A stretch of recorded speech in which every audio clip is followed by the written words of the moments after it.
All right, so up to now, we finished the description for simulation of a single server queuing system by using discrete event simulation. Well, about this example, MN1 single server queuing system. Any questions? Well, if you don't have any questions, that's good. You need to review and so that you can understand this example. And while that you have the programming assignment once, I think everything is okay. And also the example, of course, based on the current example, then we will have some extended examples. All right, extended example for your programming assignments.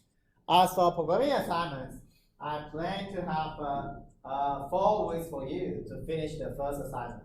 And later maybe that you have 3 weeks to finish the later programming assignments. All right. Initially, that you have 4 weeks. Okay. So once I have the release problem set, you need to think about until the due date. As for the other requirement, I will let you know within the description of the programming assignment. All right. And next one, I go through quickly. It doesn't mean I will check the program for you. But if indeed you are interested in this example, then you can find the program and understand all for yourself.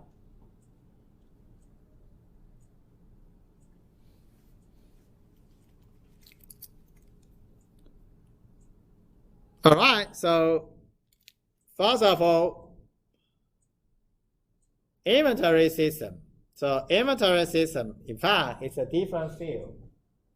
Inventory, 就仓储的一些系统。Inventory, we may have a given status, initial inventory level, demands, times opportunity, events, something like that. And we also have a cost. And so that we will have set variables. All right, supply chains or something else. So we have a supplier and something. So you may have an order, demand, evaluate, and end simulation, and settle. So you can have something else. Well, if you want to have a simulation for that kind of system, you can check the source code for this kind of example. All right. For me, I don't have enough time to let you know all the details, so I pick one category from single server queuing system to have the extended examples.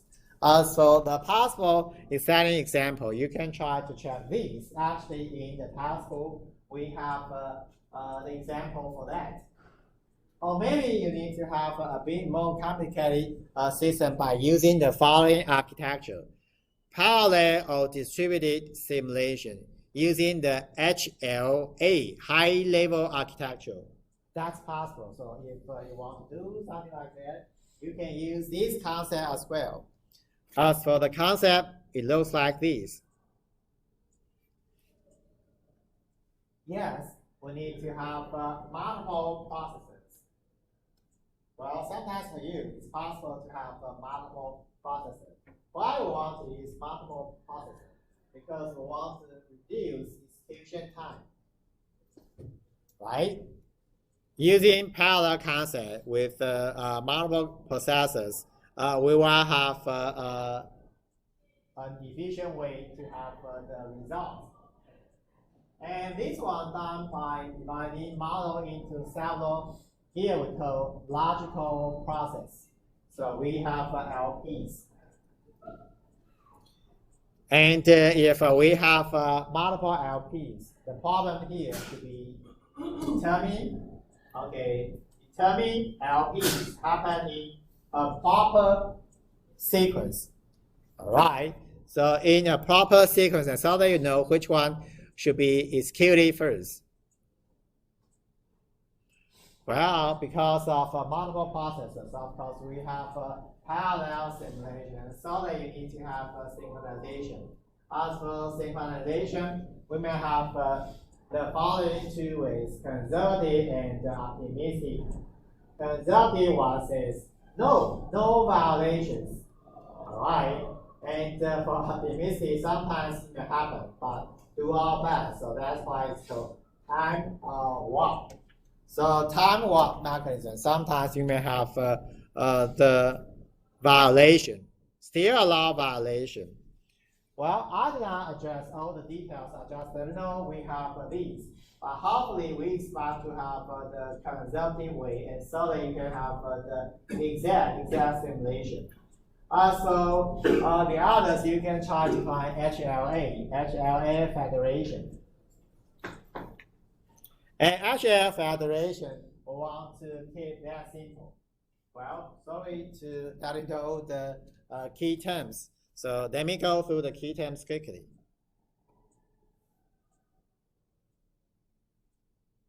All right, so for Chinese character, just for local students, if indeed you want to refer to the key terms. Well, this one and next one.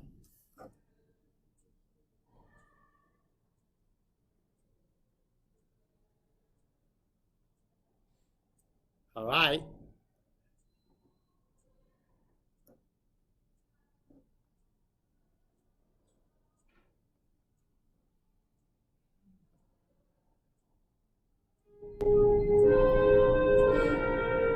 And for this one, because basically I did not directly, so here I repeat the key terms and keywords for you.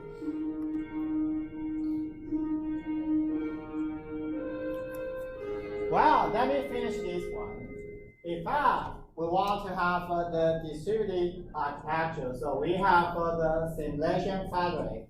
One process one thing, two the others, and two maybe the next one, three the others. And so that we have the individual simulation fabric to process some of the simulation.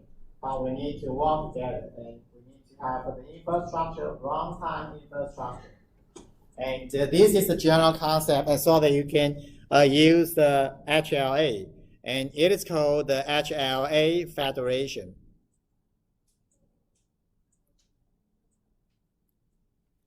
Okay, so next one, maybe let me keep it, and next time we can continue.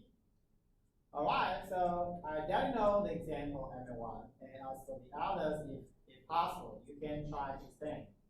And of course, you need to read some of the related, maybe documents to know how to have the simulation, for example, HLA. So the others, we give it and co-edit for today's classes. Well, up to now, any questions else?